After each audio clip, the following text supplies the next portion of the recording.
contrôle. Le contrôle et la réglementation.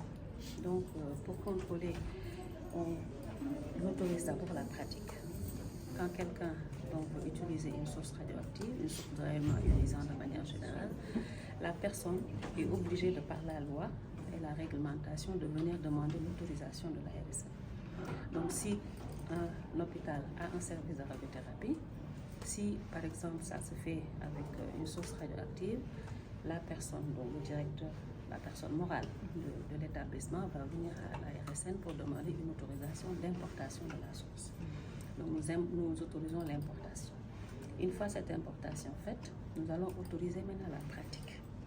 Alors pour autoriser la pratique, l'ARSN va vérifier que l'installation a tout ce qu'il faut pour ça, du point de vue des ressources humaines, du point de vue de l'installation elle-même. Parce que les sources ne doivent pas être installées n'importe où, parce qu'elles rayonnent de l'énergie. Et en général, par exemple, dans les services de radiothérapie, on doit construire ce qu'on appelle un bunker dans lequel la source va être installée.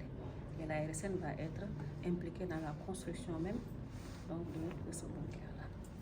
Et après, une fois que la pratique a démarré, l'ARSN va venir donc faire des inspections pour vérifier si l'installation répond aux normes, en faisant des mesures pour voir si le rayonnement ne fuit pas, en regardant si donc, toutes les mesures de protection pour les travailleurs sont en place, si les mesures de protection pour les patients sont en place, si les mesures de protection donc, pour le public, ça pour quand le rayonnement fuit, tout est en place avant d'autoriser la pratique. Maintenant, au cours de la pratique, on va avoir ce qu'on appelle un programme d'inspection pour vérifier périodiquement. On peut faire des inspections de routine, des inspections inopinées, c'est-à-dire qu'on se lève un beau jour, on dit bon, on va vérifier telle installation, et c'est là où on découvre beaucoup de choses quand on fait des inspections inopinées. Vu le volume de travail que l'ARSN a, est-ce que vous avez les moyens de votre politique, notamment techniquement, mais aussi le nombre d'inspecteurs nécessaires pour pouvoir sillonner l'ensemble du territoire national? Voilà, donc justement, c'est là où le bas blesse. L'ARSN a un volume de travail très très important au regard de l'augmentation de toutes ces pratiques, mais nous n'avons qu'actuellement 4 inspecteurs pour tout le Sénégal.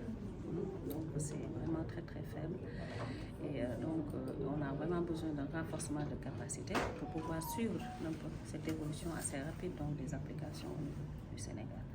Donc il nous faut des ressources humaines et des ressources techniques aussi, puisqu'on l'a montré ce matin. Le rayonnement, c'est quelque chose qu'on ne peut pas sentir, qu'on ne peut pas voir, il faut le détecter. On le détecte avec du matériel. Et ce sont des appareils qui peuvent aussi très léchés. Mais ces appareils-là aussi, une fois que vous les avez, ils doivent être calibrés et maintenus. Donc il faut des services pour pouvoir les maintenir, les calibrer. Et donc tout ça, ça coûte de l'argent. Donc il faut des ressources financières et humaines aussi pour pouvoir donc bien exercer notre rôle.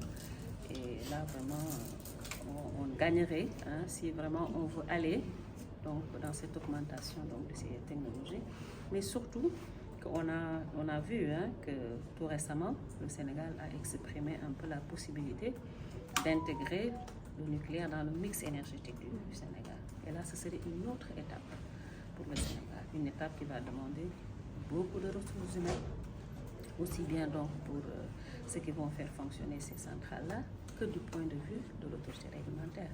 Puisque quand vous voulez entrer dans la production d'énergie avec le nucléaire, l'autorité réglementaire doit être impliquée dès le départ du projet. Parce que même pour le choix du site où on va construire la centrale, l'autorité doit approuver le site.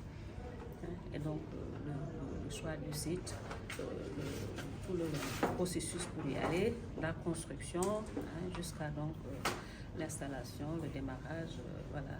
Et jusqu'à même ce que le jour où on ne voudrait plus de cette centrale et qu'on doit la démanteler, l'autorité doit autoriser ce démantèlement et suivre donc la gestion des déchets qui sont produits.